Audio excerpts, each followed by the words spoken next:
జరిగిన కాలంలోనికి జరుగుతున్న కాలము, జరగబోతున్న కాలములోనికి దేవుడితో పాటు ప్రయాణం చేసిన వాడి అసలు సిస్సులైన క్రైస్తవుడు.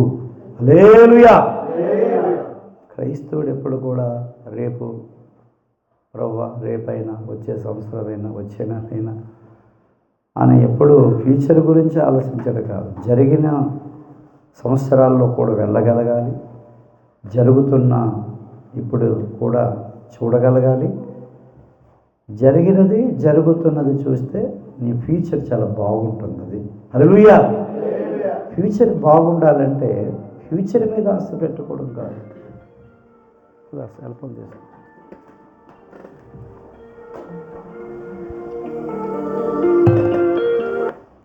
ఫ్యూచర్ బాగుండాలంటే ఫ్యూచర్ గురించి ఎదురు చూస్తే ఫ్యూచర్ బాగోదు. ఫ్యూచర్ బాగుండాలంటే ఏం చేయాలి? దేవుడు చెప్పిన మాట, గతంలోనే ఏమి జరిగిందో నీ జీవితములలో దానిని బట్టి గతంలో జరిగినటువంటి సంఘటనలు, దుఃఖకరమైనవి, వేదనకరమైనవి, నిందాకరమైనవి, హేళనకరమైనవి గుర్తుపెట్టుకోకుండా గతంలో జరిగినటువంటి మేలులు, ఉపకారాలు, ఆశీర్వాదాలు, దీవెనలు నువ్వు గుర్తు పెట్టుకొని ఇప్పుడు ఎందుకు నేను కృంగిపోవాలి? గత కాలంలో ఎన్నో అద్భుతాలు చేశాడు కదా, ఆశ్చర్యకార్యాలు చేశాడు కదా. ఇది రోజు వరకు నేను ఇలా ఉన్నానంటే, నా కుటుంబం ఇలా ఉందంటే, సంఘం ఇలా ఉందంటే గతంలో ఎన్నో కార్యక్రమాలు చేశాడు కాబట్టి ఆ కార్యక్రమాలను మనం తలంచుకుంటూ, ఆ కార్యక్రమాలను జ్ఞాపం చేసుకుంటూ, ఆ మేళ్ళు, ఆ ఉపకారాలను జ్ఞాపం చేసుకోగలిగితే ఫ్యూచర్ అంతా కూడా రాజమార్గంలో దేవుడు సరళం చేసేస్తాడు. హల్లెలూయా. 99% క్రైస్తవులు అది చేయరు. ఈ సంవత్సరం, గత సంవత్సరాలు బాగలేదు 2026 సంవత్సరం అయినా ప్రభువా మరి బాగుంటుందంటావా అని అంటూ ఉంటారు. ఆయన ఏం చేస్తున్నాడు? నువ్వు కొద్ది కాలంలో వెనక్కి వెళ్ళమ్మా. అయ్యా మీరు వెనక్కి వెళ్ళండి. 2026 సంవత్సరం బాగుండాలంటే సంవత్సరాలు, దినాలు, నెలలన్నీ బాగుంటాయి. నువ్వు బాగోట్లేదు, అది నువ్వు వెనక్కి వెళ్ళటం లేదు. నా ప్రాణమా యెహోవాను సన్నతించు, ఆయన చేసిన మరి వెనక్కి వెళ్ళి ఉపకారం ఎన్ని చేస్తాను పుట్టినప్పటి నుంచి. నువ్వు పుట్టిన తర్వాత, నువ్వు పెరిగిన తర్వాత, నీకు వివాహం అయింది లేదు, అయిన తర్వాత అవ్వకపోయినా సరే ఎన్ని మేళ్ళు చేశాడు అవన్నీ కూడా నువ్వు తలంచుకుంటూ కృతజ్ఞతాస్తుతులు చెల్లిస్తే ఆ స్తుతులే, ఆ కృతజ్ఞతే నీకేం చేస్తుంది? భవిష్యత్తులోని నీ మార్గమును ఏం చేస్తుంది? ఎర్ర సముద్రంగా అడ్డుగా ఉన్న మార్గాలను ఏం చేస్తుంది? సరళము చేసి నడిపిస్తుంది. హల్లెలూయా. భవిష్యత్తు ఎవరిలో పెట్టాడు? దేవుడు మనలో పెట్టాడా? దాని వైపు అలాగ ఎదురు చూడమంటున్నాడా? ఆయనది ఉంది. మనం దేవుడితో జత పని వారం. హల్లెలూయా. దేవుడు చేయకుండా ఏది మన జీవితంలో జరగదు. దేవుడు కూడా కలగజేసుకోవాలి. నీ జీవితంలో, నీ ఇష్యూస్లో, ఫ్యూచర్లో నువ్వెన్ని న్యాయమైనటువంటి కళ్ళకు అంటున్నావు, నీ కొరకు, నీ కుటుంబం కొరకు, పిల్లల కొరకు, భవిష్యత్తు కొరకు, అవన్నీ కూడా దేవుడికి ఇష్టమైనవి. దేవుడు ఏమీ కాదండు. నువ్వు అడిగిన దానికంటే, ఊహించిన దానికంటే ఏం చేస్తాడు?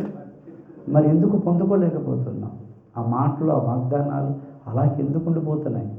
ముఖ్యమైనటువంటి కారణము వర్తమాన, భూత, భవిష్యత్ కాలపు దేవుడు మనం అలా కాలంలోకి వెనక్కి ముందుకు వెళుతూ ఉండాలి. హల్లెలూయా. అప్పుడు మనం అనుకున్న వాటిని 100కి 200% అయినా చేస్తారు. జరిగిపోయిన క్రిస్మస్, జరగబోతున్నటువంటి న్యూ ఇయర్ గురించి మనం ఒక చిన్న సందేశాన్ని ఆలోచించి ఈ స్తుతి ఆరాధనలు మనము ముందుకు సాగిపోదాం. యెషయా ప్రవచన గ్రంథము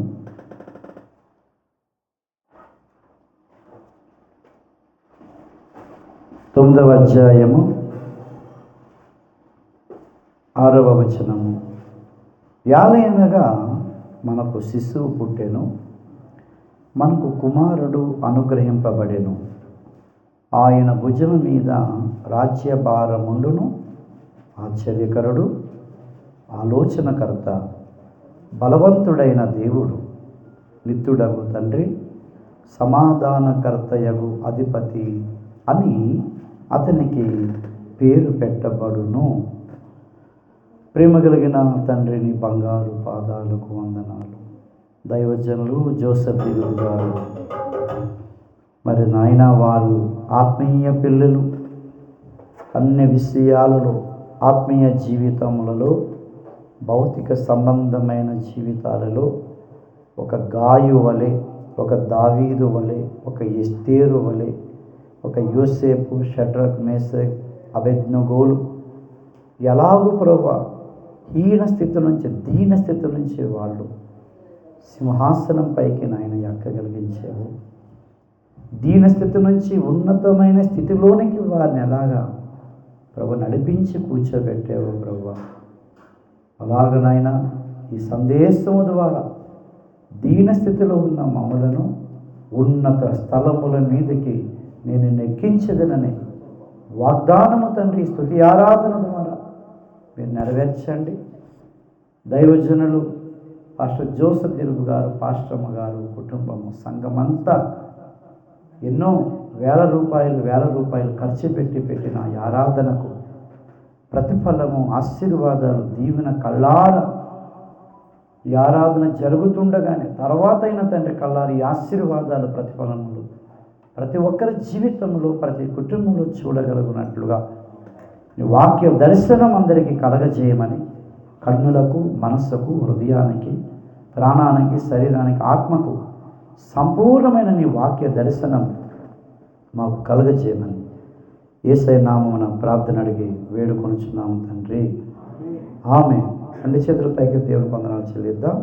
హల్లెలూయా. యెషయా గ్రంథము 8వ అధ్యాయము 9వ వచనము. దేవుణ్ణి చాలా అడిగాను, ప్రభువా ఏమి చెప్పాలి, వాళ్ళకి ఇష్టమన్నా లేకపోయినా నీకైతే ఇష్టం ఉండాలి కదా, వాళ్ళు మెచ్చుకున్నా మెచ్చుకోకపోయినా నువ్వన్నా మెచ్చుకోవాలి కదా, వాళ్ళు విన్నా వినకపోయినా నీవన్నీ వినాలి కదా, వాళ్ళు అంగీకరించినా సరే అంగీకరించకపోయినా తీర్పు దినాన్న ఈ వర్తమానము అక్కడ నేను అనుకున్నది నువ్వు చెప్పావు బాబు అని అక్కడ నాకు ఈ వర్తమానం బట్టి నాకు బహుమానము, ఆధిక్యత నువ్వు ఇవ్వాలి కదా, అది ఇస్తే చాలని 1000 కళ్ళతో చూస్తున్నాను. బైబిల్ చూస్తున్నాను, పరిస్థితులు చూస్తున్నాను, అన్నీ చూస్తున్నాను. చూసేసరికి ఏమీ మనసులోకి రావట్లేదు. మెట్లు దిగి వస్తున్నాను పైనుంచి. ప్రార్థన చేసుకున్నాను, ప్రార్థన నేను చెప్పలేదు దేవుడు. ప్రార్థన లేదు కూడా నాకు ప్రేరేపణ కలగలేదు. ట్రైన్లో బైబిల్ చదివాను, అప్పుడు ఏం ప్రేరేపణ, ఒకటేదో వాక్యం ప్రేరేపణ కలిగినట్లుగా కలిగింది, మళ్ళీ వీగిపోయింది. పైకి వెళ్ళాను, పైకి కింద నుంచి ఇంకా నా మనసంతా అదే, ఏం చెప్పాలి ప్రభు అని. పిల్లలు మరి ఉన్నారు, దైవజనులు ఎంత డబ్బు ఖర్చు పెట్టుకొని వచ్చారు, అన్నీ చేస్తున్నారు. అంత దూరం నుంచి మేము వచ్చాం, మాలో కార్యం జరగాలి, వారిలో కార్యం జరగాలి. నీవు అద్భుతమైన కార్యాలు, ఆశ్చర్య కార్యాలు, పరాక్రమ కార్యాలు, విక్రమమైన కార్యాలు. హల్లెలూయా. ఏం కార్యాలండి? ఆశ్చర్య కార్యాలు, పరాక్రమ కార్యాలు, విక్రమ కార్యాలు. ఇలాంటి కార్యాలు మా జీవితాల్లో జరగాలి ప్రభువా అని కూర్చున్నాను అక్కడ. అదేంటి టీ, దాని పేరు ఏం పేరు? కడాయి టీ, కట్టం ఛాయ్, కట్టం ఛాయ్ మరి ఏదో ఒకటి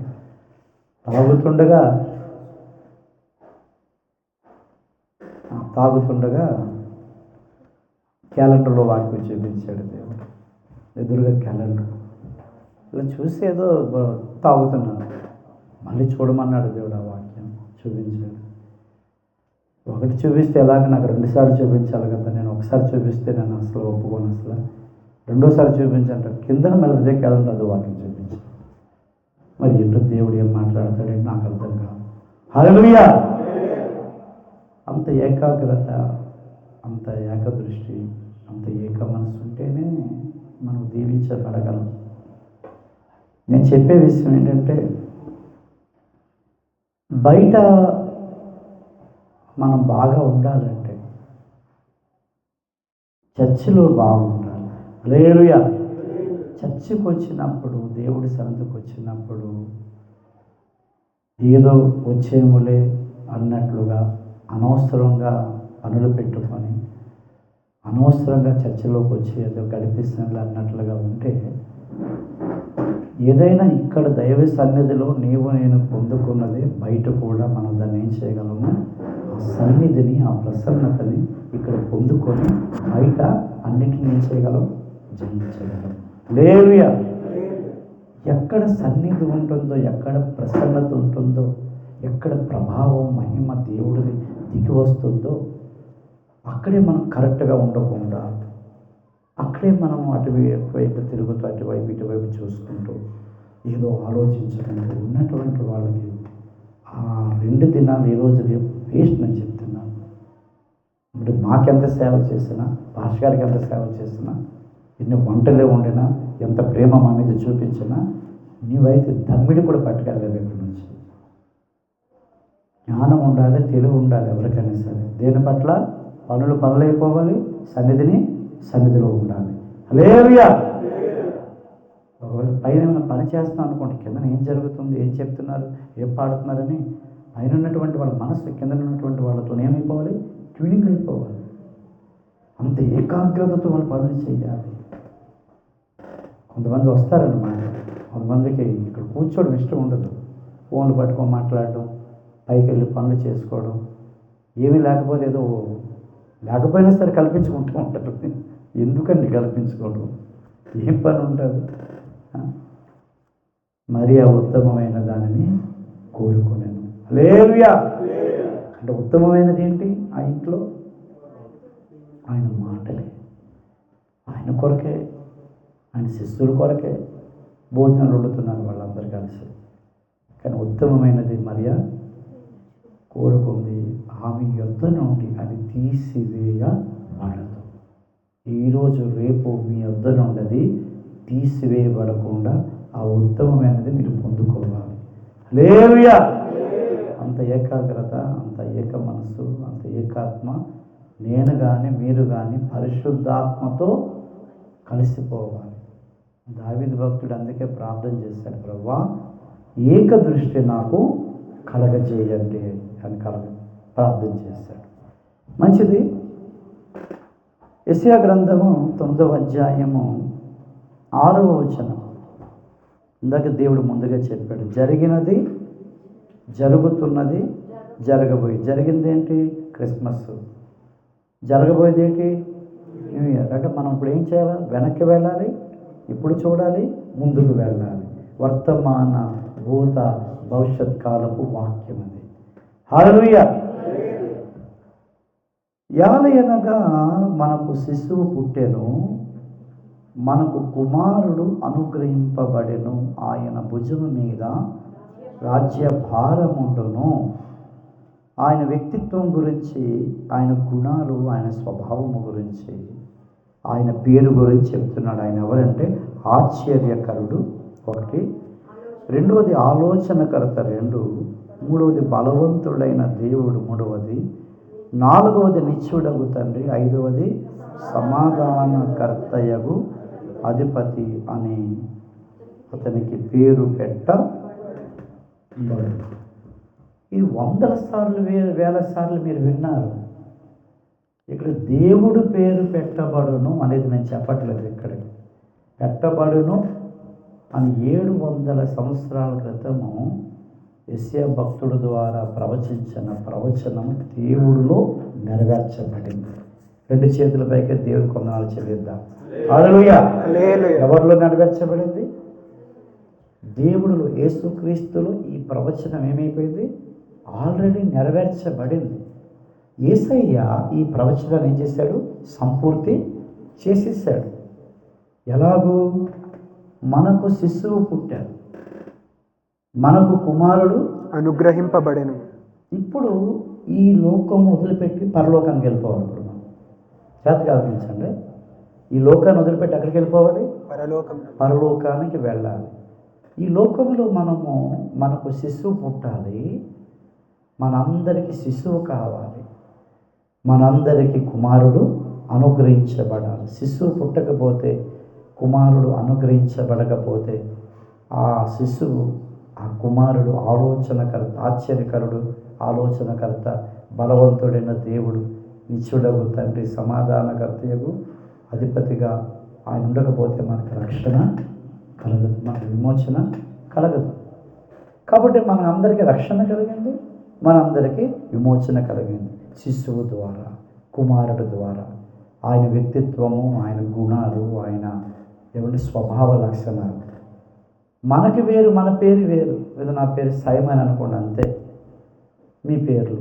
కానీ దేవుడి పేరు అంటే మీ అందరికీ తెలుసు, దేవుడి పేరు అంటే పేరు కాదు, ఆయన గుణములు, ఆయన స్వభావము, ఆయన లక్షణాలు. దేవుడు నెమ్మదిగా తన పేరుని ఏం చేస్తున్నాడు? బయలుపరుచుకుంటున్నాడు. ఆయన పేరు, ఆయన నామము ఎప్పటికీ, ఎన్నటికీ, యుగాలు గడిచినవి, గడుస్తున్నవి, గడవబోతున్నాయి. ఆయన పేరు ఎప్పటికీ ముగించబడదు. అర్థమైందండి? దేవుడు పేరు అనగా దేవుడు గుణాలు, దేవుడి స్వభావ లక్షణాలు ఎప్పటికీ కూడా ముగింపు అనేది ఆయనకు ఉండదు. ఎందుకు తెలుసా? ఆయన వ్యక్తిత్వము, ఆయన గుణాలు, ఆయన స్వభావము కొంచెం ఒక్కొక్క తరములో, ఒక్కొక్క యుగములో, ఒక్కొక్క జగములలో, తరాలు యుగాలు గడుస్తుంటే ఆయన గుణములు నెమ్మదిగా బయలుపరుస్తూ ఉంటాడు ప్రవక్తల ద్వారా. ముందు దేవుడే తన్ను తాను బయలుపరుచుకున్నాడు, తర్వాత ప్రవక్తల ద్వారా దేవుడు ఏం చేశాడు? బయలుపరిచాడు. మళ్ళా పరలోకానికి మనం అందరం వెళ్ళిన తర్వాత మళ్ళా ఆయన పేరు బయలుపరి. ఇంకా ఉందా ప్రభా? ఇంకా బోర్డు యుగాంతములు నేను బయలుపరుస్తూ ఉంటాను నా పేరు గురించి ఆయన దేవుడు చెప్తూ ఉంటాడు. చూడండి ఒక మాట దీనిలోని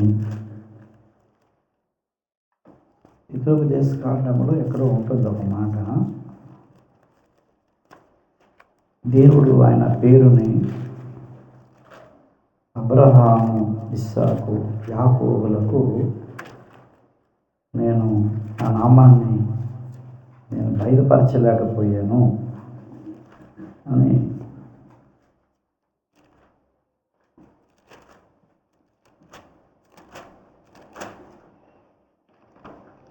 అనే మాట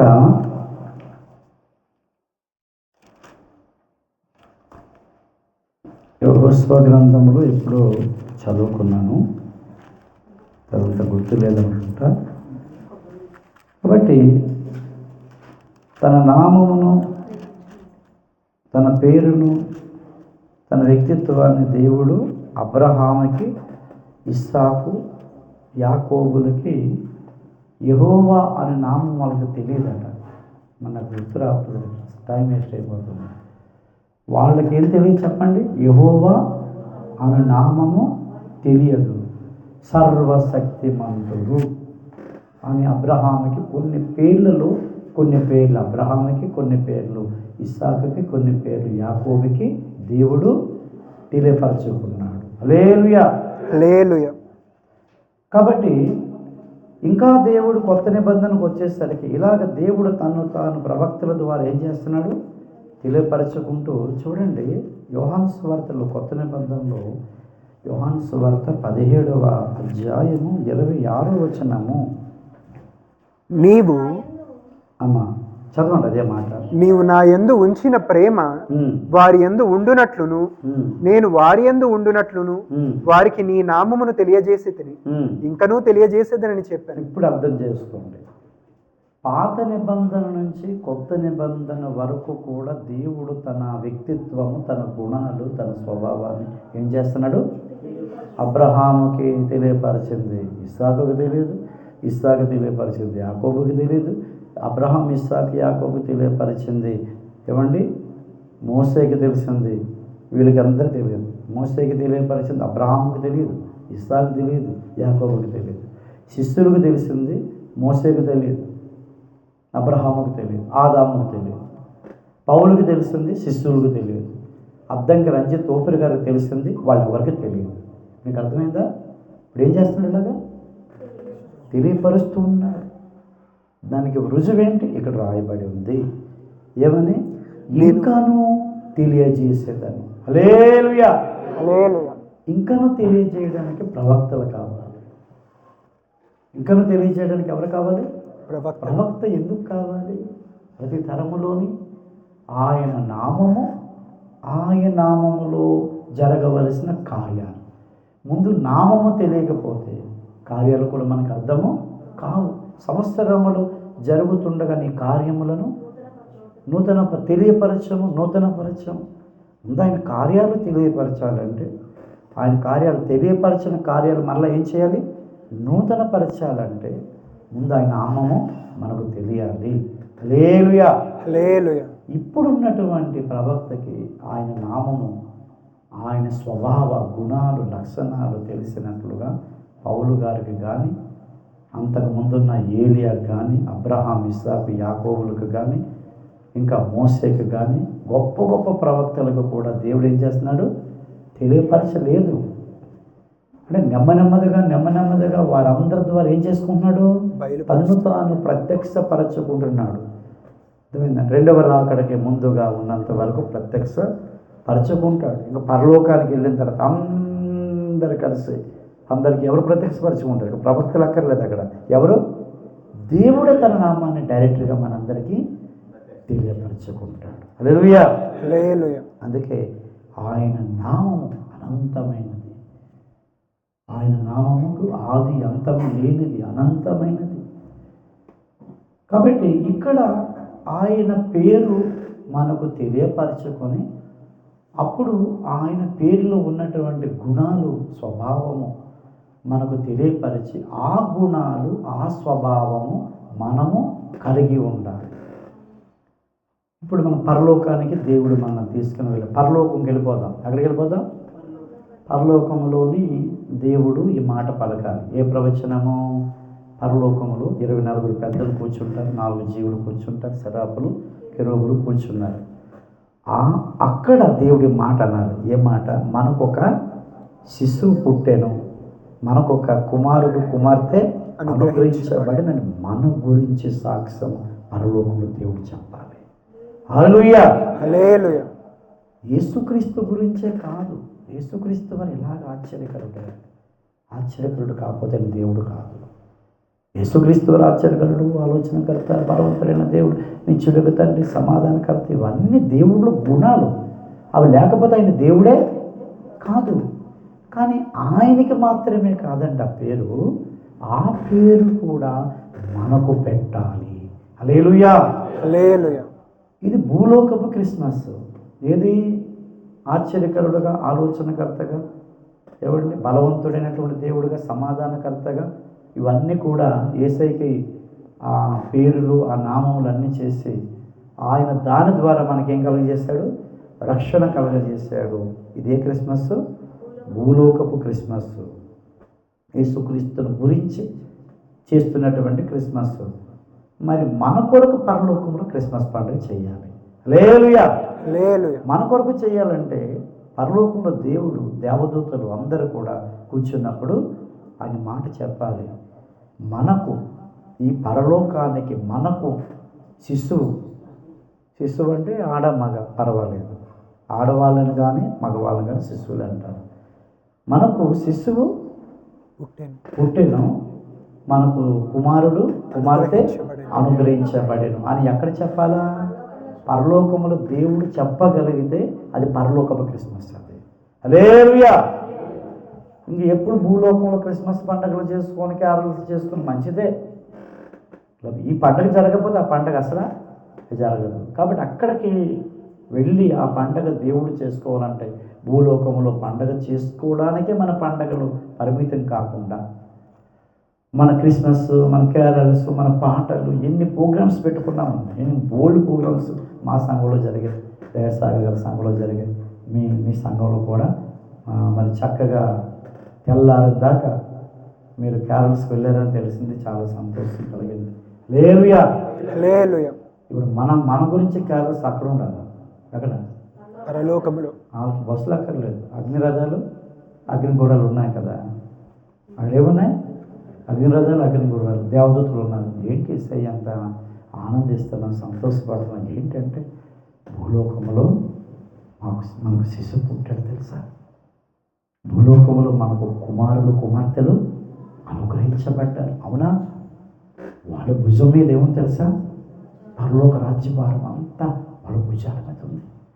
ఒకప్పుడు నేను మోసాను, ఇప్పుడు ఆ భారం నా పిల్లలు, శిశువులుగా పుట్టిన వాళ్ళు, కుమారులుగా కుమార్తెలు పుట్టిన వాళ్ళు, ఆ రాజ్యభారం వాళ్ళు మోస్తున్నారు. మరి వాళ్ళు కూడా ఆశ్చర్యకరమైన కార్యాలు చేస్తున్నారు. మత్తయి సువార్తలోకి రండి.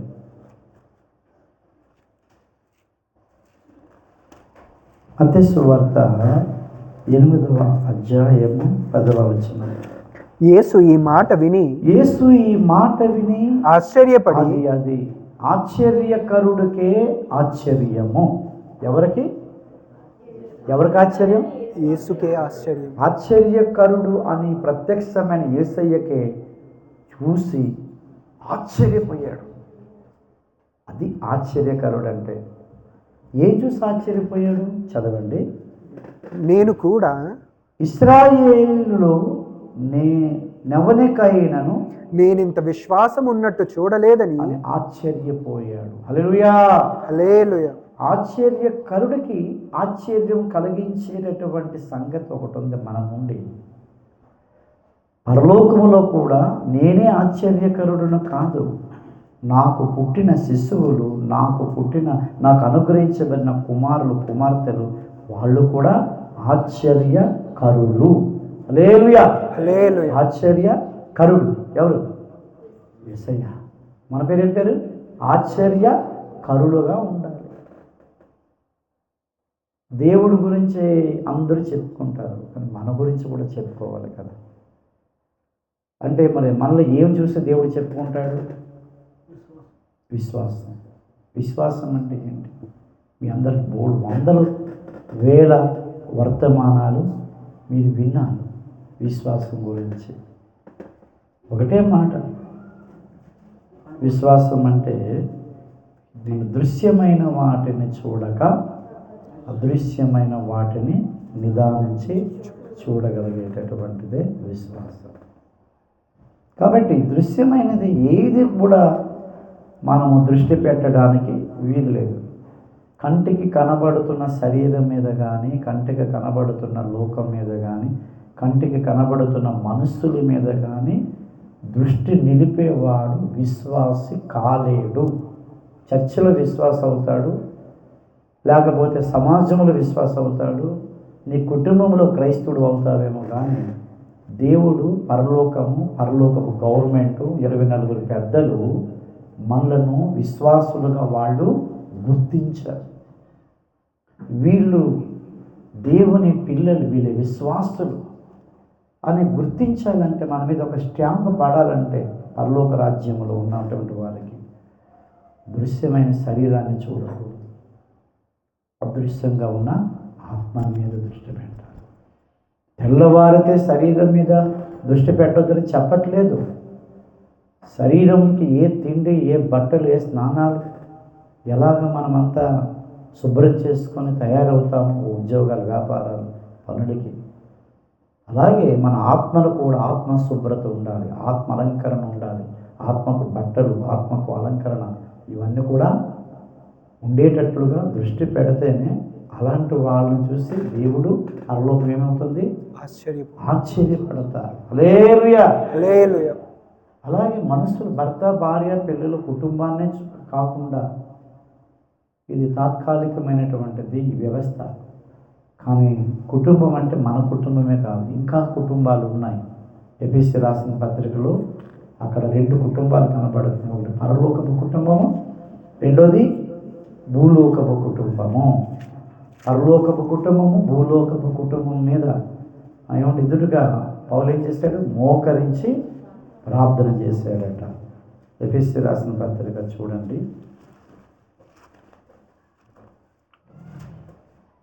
3:14 ఈ హేతువు చేత పరలోకమందును ఉమ్, భూమి మీదను ఉన్న ప్రతి కుటుంబము ఏ అంటే ప్రతి కుటుంబం అంటే ఏంటి?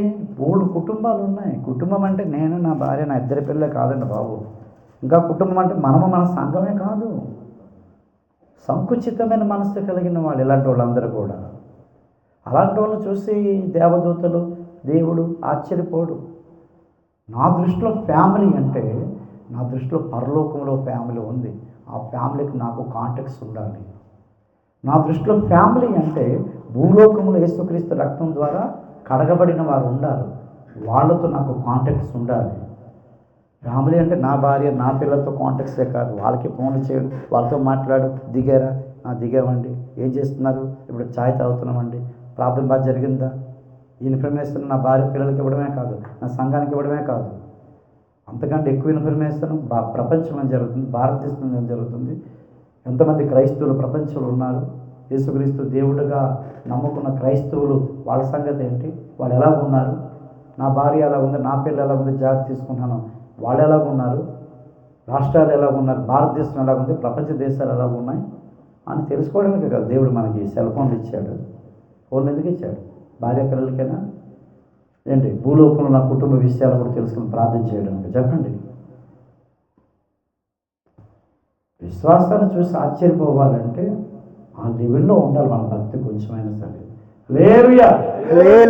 ప్రపంచ విషయాలన్నీ కూడా తెలుసుకుంటూ ఉండాలి. రోజు తెల్లవారితే వరల్డ్ న్యూస్ వచ్చేస్తుంది, నాకు ఇండియన్ న్యూస్ వస్తుంది, రాష్ట్రాల న్యూస్ వస్తుంది. నేను లింక్ పెట్టుకున్నాను అన్నమాట అన్నిటితో కూడా.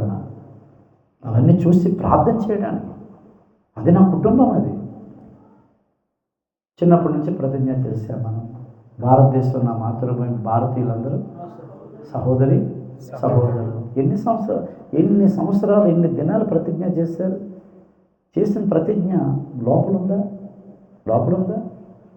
అన్ని సంవత్సరాలు భారతదేశం గురించి ప్రతిజ్ఞ చేస్తే మరి ఆ ప్రతిజ్ఞ మనలోని ఉండాలి కదా.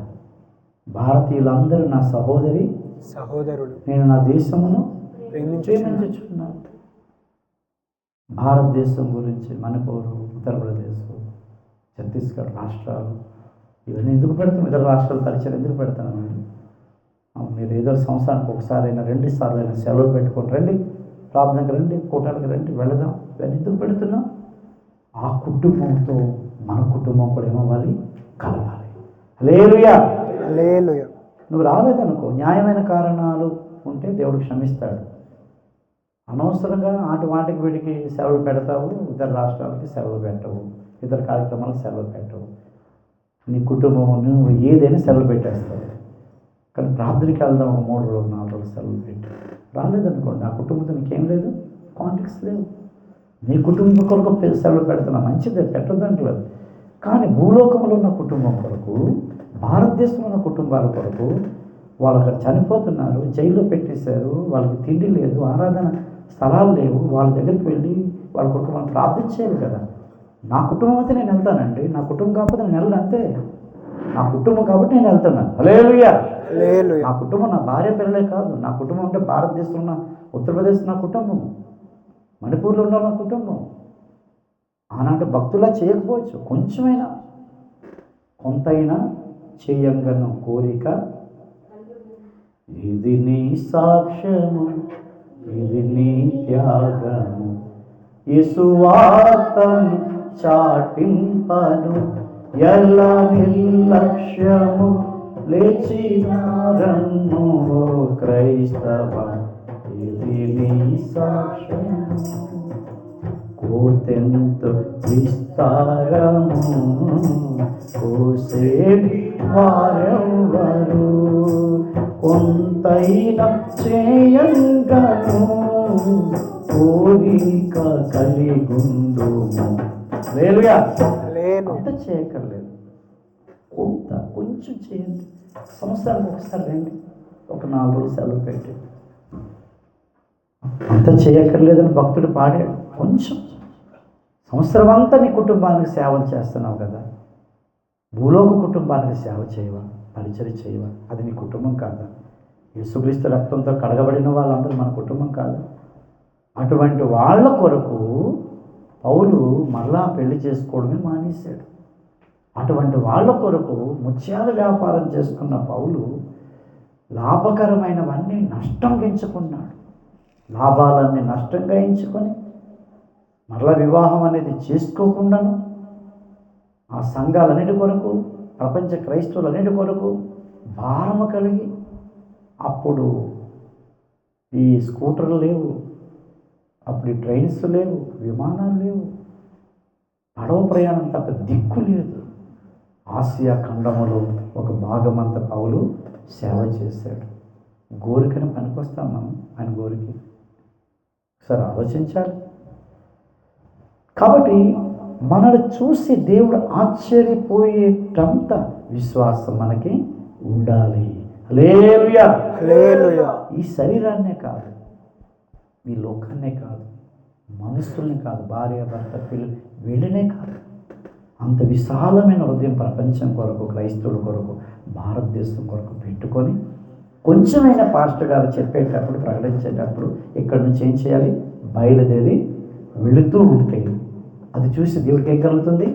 ఆశ్చర్యం. వాళ్ళ కుటుంబమే కాదు, భారతదేశంలో ఉన్న వాళ్ళు, ప్రపంచంలో ఉన్న వాళ్ళందరూ వాళ్ళ సొంత కుటుంబంలాగా పౌలు లాంటి మైండ్ వచ్చేసింది.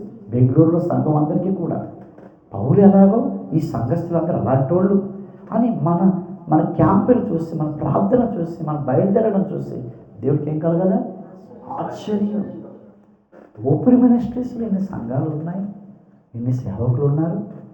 ఏ సేవకుడికి లేదండి, ఏ సంఘానికి లేదండి. ఇతర రాష్ట్రాల పరిచయ, దేశాల పరిచయ పట్ల వీళ్ళకు ఉంది, సేవకుడికి ఉంది, సేవకులకు ఉంది, విశ్వాసులకు ఉంది అని చూసేమవ్వాలి? ఆశ్చర్యపోయేటట్లుగా ఉండాలి. హల్లెలూయా. దేవుడు ఆశ్చర్యకరుడు.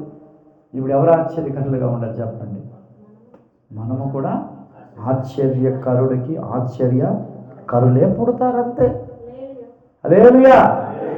అంతేగాని ఈ రివర్స్ ఒకటి ఉంది దీనికి, మీకు తెలుసు కదా, దీనికి రివర్స్ ఉందన్నమాట. అయ్యో కొరాజీనా, అయ్యో బెస్తయిదా, నీలో చేసిన కార్యాలు ఆ సొదొమ గొమొర్రా పట్టణం చేస్తే బాగున్ను అని వాళ్ళకి విశ్వాసము లేనందుకు అన్ని అద్భుతాలు, అన్ని ఆశ్చర్యకార్యాలు చేసిన వాళ్ళకి ఏం పుట్టలేదట? వాడు నమ్మకపోవడం దేవుడికి ఆశ్చర్యం కలిగిందంట. నమ్మడానికి ఏమి చెయ్యాలి అన్నీ చేసినా సరే ఆ కొరాజీనా బెస్తయిదులు ఏం చేయలేదు? నమ్మలేదు. నమ్మకపోవడం ఆశ్చర్యము, ఇక్కడ ఈయన నమ్మడం ఆశ్చర్యం. హల్లెలూయా. హల్లెలూయా. ఇవి రెండు జోన్లో ఏదో దాంట్లో ఉండాలని చెప్తాను, మధ్యలో ఎవరు ఉండకూడదు. నువ్వు నమ్మకపోవడం దేవుడికి ఆశ్చర్యమని కలిగించాలి. ఆ శతాధిపతిలాగా నమ్మేటటువంటి ఆశ్చర్యమైనా సరే నువ్వు కలిగించేటట్లు ఉండాలి. అక్కడ ఉంటావా, ఇక్కడ ఉంటావా, అది కావాల్సింది.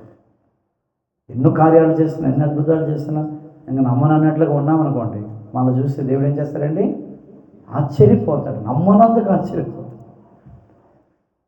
నమ్మనందుకు దేవుడిని ఆశ్చర్యపరుస్తావా, నమ్మేటట్లుగా ఆశ్చర్యపరుస్తావా? మనలోనే ఉంది. నూతన సంవత్సరంలోకి అడుగు పెట్టకమునిపే ఆశ్చర్యకరుడికి ఏం కలిగిద్దాం? ఆశ్చర్యం కలిగించే ప్రార్థనలు, పరిచర్య, సువార్త, సేవ కార్యక్రమాలు మన కుటుంబమే కాదు, భారతదేశ కుటుంబాలు, ప్రపంచ కుటుంబాలు, నా కుటుంబం అనుకొని మనం ముందుకు వెళితే పరలోకములోని దేవుడి సాక్ష్యం చెప్తాడు. మనకు శిశువు పుట్టాడమ్మా. దేవదూతలారా వినండి, మనకి కుమారులు కుమార్తెలు అనుగ్రహించబడ్డారు. అదేంటి ప్రభా, నువ్వే కదా శిశువు, నువ్వే కదా కుమారుడు? కాదు కాదు, నేను శిశువులుగా, నేను కుమారుడిగా ఎందుకు పుట్టానంటే ఇలాంటి 100,000 మంది శిశువులు నా కడుపులో పుట్టాలి, 100,000 మంది కుమారులు నా కడుపులో పుట్టాలి. హల్లెలూయా. రెండవ చదవండి. రెండవది ఆశ్చర్యకరుడి తర్వాత ఆలోచనకర్త. దేవుడు ఆలోచనకర్త, దేవుడు కాబట్టి ఆలోచనకర్త. కానీ మనము కూడా ఎలా ఉండాలి తెలుసా? ఆలోచన కర్తలుగా ఉండాలి. ఎలా ఉండాలి? ఐగుప్తు దేశంలో నుంచి ఇశ్రాయేలు ప్రజలను మోసే ద్వారా విడిపించినప్పుడు వీళ్ళు మాట మాటకి సనగి గొణిగి వాళ్ళు మాంసాలు కోరుకొని రకరకాలుగా కోరుకొని ఐగుప్తు దేశం నుంచి వచ్చినటువంటి ఐగుప్తీయులు కోరికలు కలిగి దారిలో మిశ్రిత జనం వచ్చారు. వాళ్ళలాగా వీళ్ళు మారిపోయారు. ప్రేమ త్వరగా ఎవరిని కోపించదు అన్న దేవుడికే ఒకసారి కోపం వచ్చింది. మోసేతో అంటాడు, మోసే, ఐగుప్తు దేశం నుంచి వచ్చినటువంటి వాళ్ళు వీళ్ళు ఇద్దరు తప్ప ఒక్కడిని కూడా నేను బ్రతికించను, వీళ్ళందరినీ చంపేస్తాను. అది నిజమైన మాట కదా. అసలు మోసేని పరీక్షిస్తున్నాడు దేవుడు. అర్థమైందంటే నేను ఆలోచనకర్తను చూస్తాను. మోసే కూడా భూలోకంలోకి వెళ్ళా సాత్వికుడు. 40 సంవత్సరాలు గొర్రెలు కాయించాడు. గొర్రెలు కాసి కాసి కాసి కాసి కాసి కాసి గొర్రెలు ఎందుకంటే 40 సంవత్సరాలు కాయాలి మోసే? అన్ని సంవత్సరాలు ఎందుకు కాయాలంటే దేవుడు లాంటి సాత్వికము మోసేకు రావాలి. హల్లెలూయా. దేవుడికి తెలుసు ఆయన భవిష్యత్తులోకి వెళ్ళిన తర్వాత వీళ్ళందరూ తిరుగుబాటు చేస్తారు, సణుగుతారు, ఐగుప్తు దేశానికి తిరిగి వెళ్ళిపోతారు, కానానికి వీళ్ళు వెళ్ళరు. అప్పుడు నేను చంపేస్తాను వీళ్ళని అంటారు. నాకు మోసే ఆలోచన చెప్పాలి. హల్లెలూయా. దేవుడి దగ్గరికి వెళ్ళి మోసే అంటాడు, ఐగుప్తు దేశంలో తీసుకొచ్చింది చంపేయడానికి, నువ్వు చంపుతానన్నావు కదా, నువ్వు చంపుతానన్న మాటకి సంతాపడమంటాడు. అది ఏంటండి? చంపుతాననే మాట కంట మోసే దేవుడి దగ్గరికి వెళ్ళి ఏమంటున్నాడు, నువ్వు సంతాపపడు. ఆ మాట అనకూడదు అసలు, నువ్వు దేవుడు పై ఉండి అని దేవుడు అంటున్నాడు. అంటే ఎవరికి ఆలోచన చెప్తున్నాడు ఈయన? చెప్పాలి. దేవుడు మనకు ఆలోచన చెప్పడం ఎలాగ చెప్తాడులేండి. దేవుడికి ఆలోచన చెప్పేటంత సాత్వికుడు మోసే. హల్లెలూయా. హల్లెలూయా. సామెతల గ్రంథంలో చూడండి ఒక మాట. సామెతల గ్రంథము 11వ అధ్యాయము 14వ వచనం. నాయకులు లేని జనులు చెడిపోవుదురు, ఆలోచనకర్తలు అనేకులు. ఆలోచనకర్తకి ఎవరు కావాలా? ఆలోచనకర్తలు. అది కావాలి, అది కావాలి. హల్లెలూయా. హల్లెలూయా. నీవు నేను ఎలా కావాలి? నీవు నేను దేవుడు కోపము, దేవుడు ఉగ్రత మండుతుంటే, సొదొమ గొమొర్రాల మీద దేవుడి కోపం మండి అగ్ని గంధకాలు కురిపించి నాశనం చేసేస్తానంటే అబ్రహాము అడ్డుపడ్డాడు. ఎలా నాశనం చేసేస్తాడు ప్రభా అని అడ్డుపడి దేవుడికి ఒక ఆలోచన చెప్తున్నాడు. 50 మంది నీతిమంతుల ఆలోచన. అక్కడి నుంచి డౌట్ వచ్చింది, అమ్మ 50 మంది ఉంటారు, ఉండరు, 40 మంది. డౌట్ వచ్చింది. ఎందుకు? లోతు నా యొక్క కుమారుడు లేక తమ్ముడు, భార్య, పిల్లలు వీళ్ళు వెళ్ళి సొదొమ గొమొర్రా పట్టణంలో వీళ్ళు గ్యారెంటీగా నా దగ్గర నేర్చుకున్న ప్రకారంగా ప్రార్థనలు, భక్తి, సేవ, సువార్త ఏం చేస్తారు? చేసి ఒక 50 మందిని గ్యారెంటీగా ఏం చేస్తారు? సంపాదించి ఉంటారని అబ్రహాం బాగా ఆలోచించుకొని 50 అన్నాడు అన్నమాట. 50 ఎందుకు అన్నాడు చెప్పండి? ఆ సొదొమ గొమొర్రా పట్టణంలో ఎవరున్నారు చెప్పండి? ఎవరున్నారు? లోతు అబ్రహాంతో సహవాసం చేస్తాడు లేదా? చేసిన తర్వాత తను అనుకుంటున్నాడు, నాతో సహవాసం చేసిన లోతు మాత్రము ఆ పాపములోకి వెళ్ళడు, వాళ్ళు చేసిన పాపాలు వీళ్ళు చేయరు. తన భార్య, తన పిల్లలు గ్యారెంటీగా సువార్త చెప్పే ఉంటారు, సేవ చేసే ఉంటారు, పరిచయం చేసే ఉంటారు. ఒక 50 మంది అయినా ఉండొచ్చు అని 50 మంది అనిస్తాడు.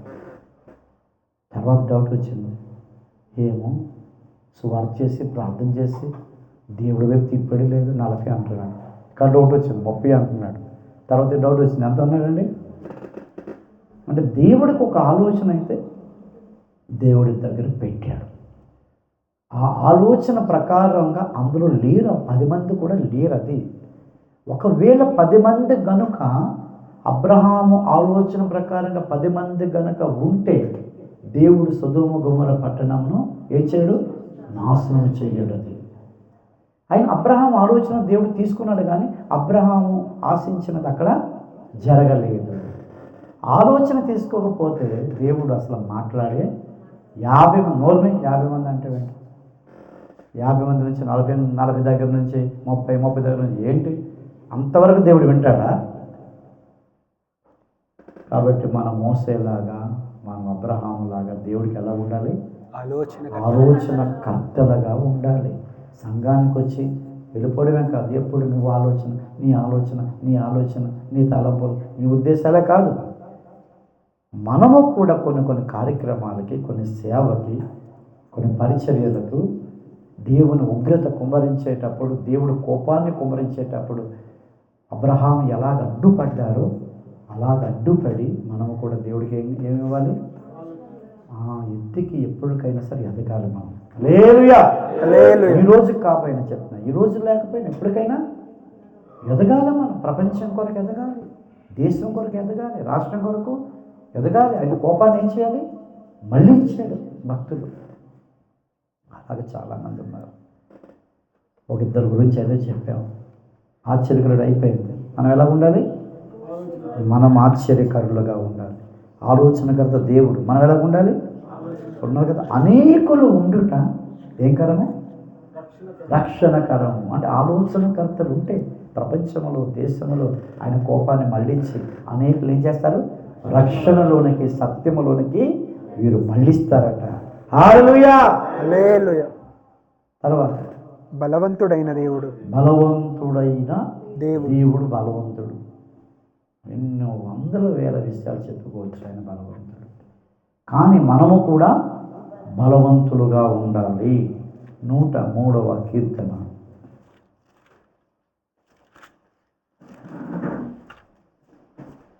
103వ కీర్తనలో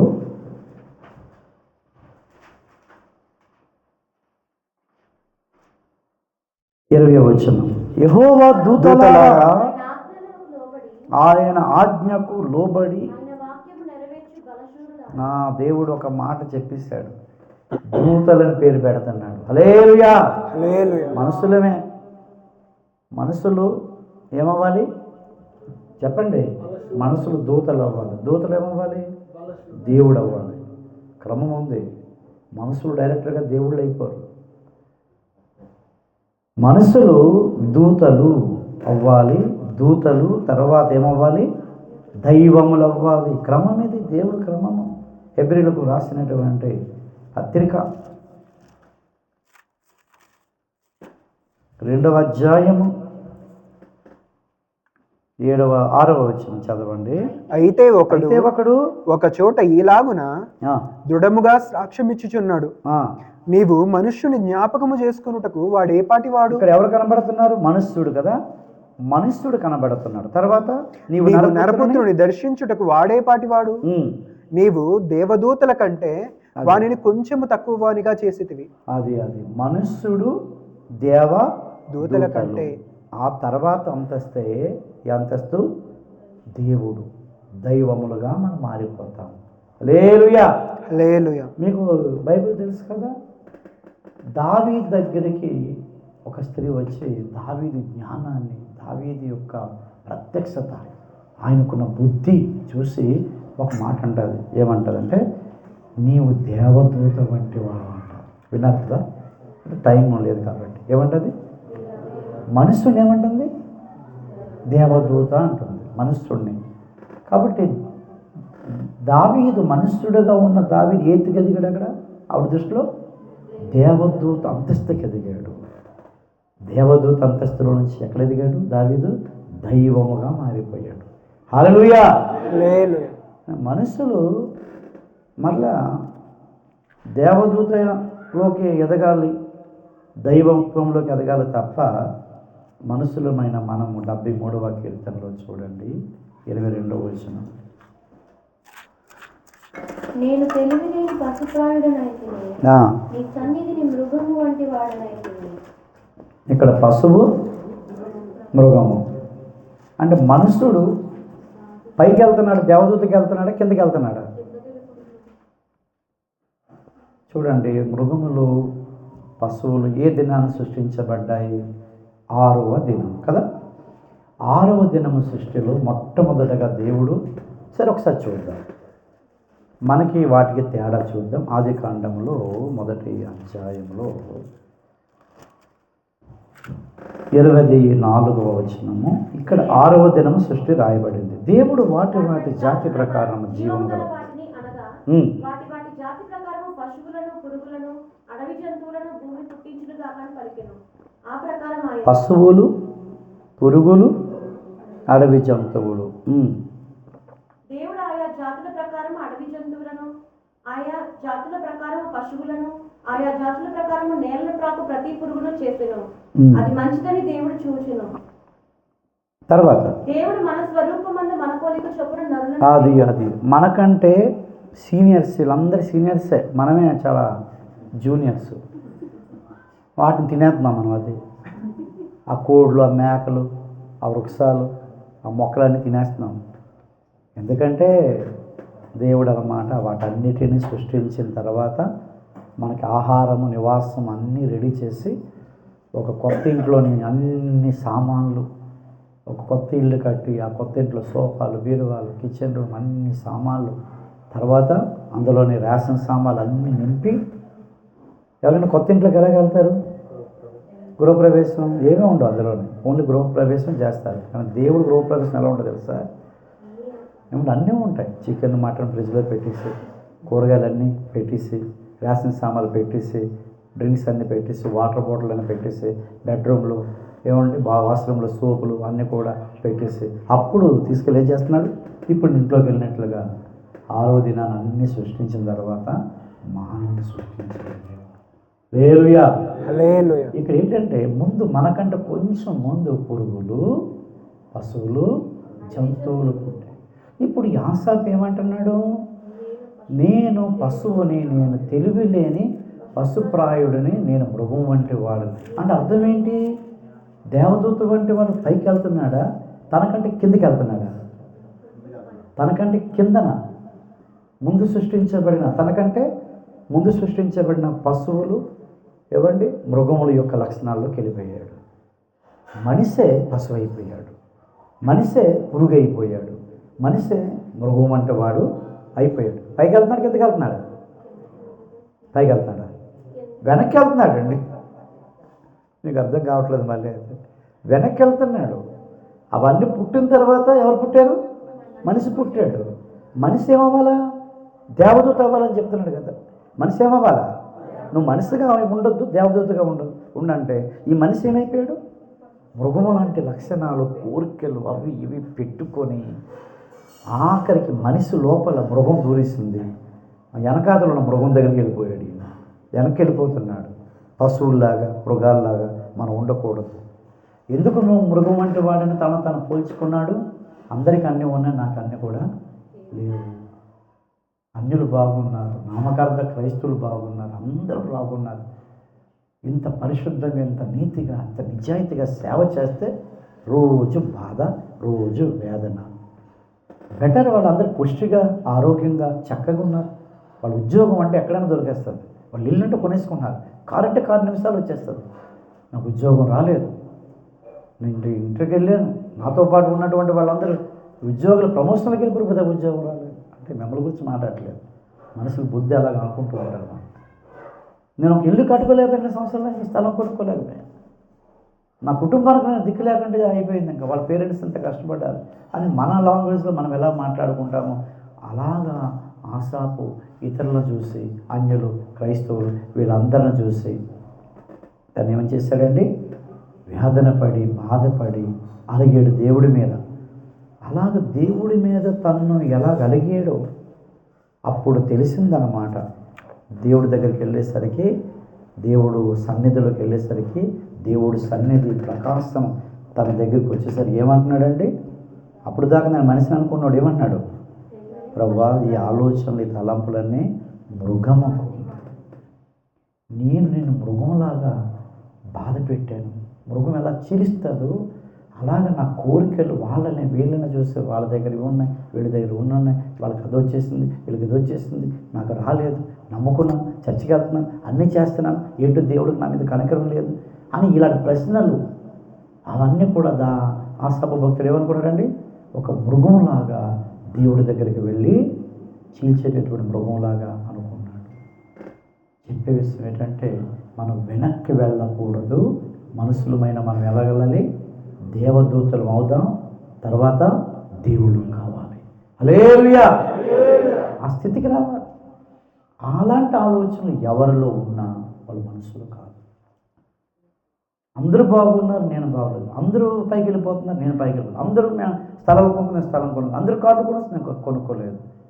ఇలాంటి మైండ్ ఉండకూడదు. దేవుడు ఎవరెవరికి ఏ స్థితిని నియమించాడు ఆ స్థితిలోని సంతృప్తి కలిగి ఉండాలి. హల్లెలూయా. భాస్కర్ కారు కొనుక్కున్నారు, మళ్ళీ కారు అమ్మేశారు. సమస్యలు. దయసాగర్ గారు కారు కొనుక్కున్నారు. ఇద్దరు పాస్టర్ గారుల కార్లు ఉన్నాయి, నాకు కారు లేదు ప్రభు. ఇద్దరు పాస్టర్ గారు చర్చ్ కట్టేసుకున్నారు, నాకు చర్చ్ లేదు ప్రభు. అంటే నా ఎంత మృగంగాడు ఇంకొకడు ఉండడు. మీకు అర్థమైందా? నా లెవెల్లో నేను చెప్తున్నాను మీకు. ఓపెన్ మినిస్ట్రీస్లో బోర్డు మంది సొంతంగా వాహనాలు ఉన్నాయి, కొనుక్కోలేక కాదు చెప్తున్నాను. కాబట్టి కొనుక్కున్నటువంటి వాళ్ళని గురించి వేరేగా మాట్లాడటం లేదు. ఎదుటి వారిని చూసి మన మైండ్ ఎలా ఉంటుందో దేవుడు అబ్జర్వేషన్ చేస్తాడు. అరే నువ్వు మనిషివా పశువా? ఎదుటివారు ఏదో తింటున్నారు, కొనుక్కుంటున్నారు, సంపాదిస్తున్నారని వాళ్ళ చూసి నా దగ్గరకు వచ్చి ఏడుస్తావా, స్తుతిస్తావా? నేను ఎప్పుడు కూడా కలలో కూడా కొనుక్కోమని చెప్పినా సరే నాకు ఆ ప్రేరేపణ అయితే రాలేదు. కొనుక్కున్నటువంటి వారు ఉన్నటువంటి వారిని చూసి హృదయంలో ఏ రోజు కూడా నేను చిన్న తలంపు కూడా బ్యాడ్గా రాలేదు. నాకు తెలుసు వాక్యం వస్తే నేనేమైపోతాను, మనిషిగా ఉంటాను. నన్ను ఏమంటాడు దేవుడు? మృగం అంటాడు. అమ్మో బాబో ఎంత డేంజర్ ఇది అని అనుకొని నా ఆలోచనలు. అందుకే దావీదు అన్నాడు, దేవా నా హృదయాన్ని పరీక్షించు, ఆయాసకరమైన మార్గం ఉన్నదేమో నాకు తెలియపరిచి అన్నాడు.